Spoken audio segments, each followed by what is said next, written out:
29 may kuni Toshkentda o'tayotgan Like Cup turniri bloger va san'atkorlar o'rtasida ommaviy janjal kelib chiqdi. Janjal Sport telekanali jonli efirida namoyish etildi. Efir uzilmadi. Like Cup turnirida san'atkorlar va blogerlar o'rtasida chiqqan mushtlashuv haqida fikr bildirgan tashkilotchilardan biri Alisher Uzoqovning aytishicha, janjal avvaldan rejalashtirilgan PR bo'lgan, biroq vaziyat nazoratdan chiqib ketgan. Janjal mushtlashuviga aylangan.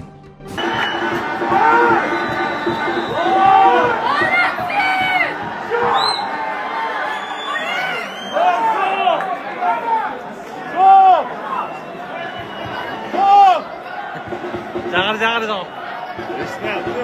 Ya bakar ur. Sen chaqir urgan.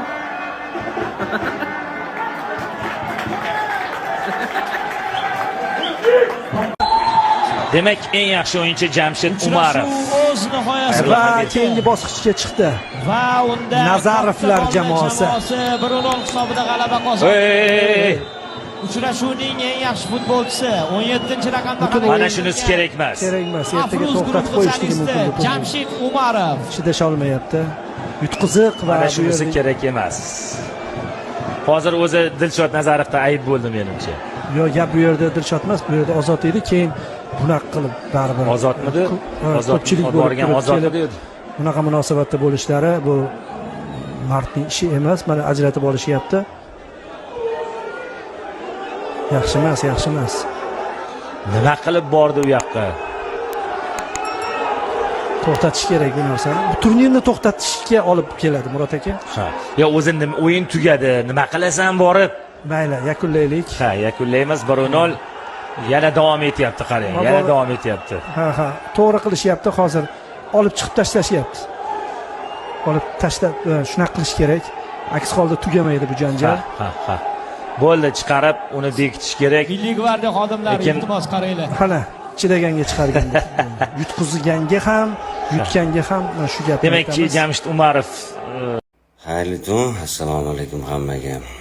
Like Cup turnirida bugungi bo'lib o'tgan hodisani menimcha ko'pchilik ko'rdi.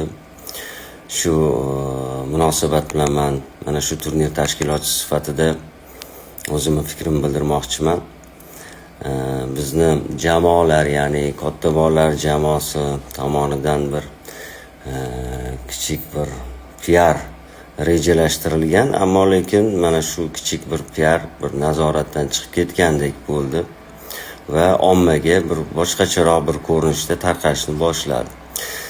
Shuni ma'lum qilamanki, mana shu bugungi bo'lib o'tgan biroz noqulayroq vaziyatda hech kim tan jarohati olgani yo'q. Hamma sog' salomat, eng asosiysi. Lekin vaziyat mana shunaqa tus olib ketishini hech kim kutmagandi. Asosiysi hamma sog' salomat. Va bu holatda ochig'i juda ko'pchilik, xususan jamoat tartibini saqlash xodimlari ham bu vaziyatdan, ya'ni mana shu reja qilingan PRdan bexabar bo'lishgan.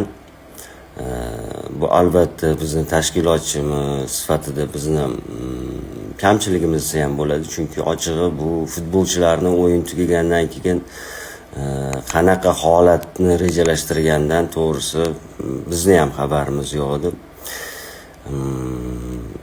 Vaziyat esa mana shu tarzda juda ko'pchilikka, ommaga mana shu holatda tarqadi. Lekin asosiy maqsad baribir turnirda mana shu sportda barcha media vakillarini birlashtirish va qolaversa O'zbekiston milliy terma jamoasini ham qo'llab-quvvatlash.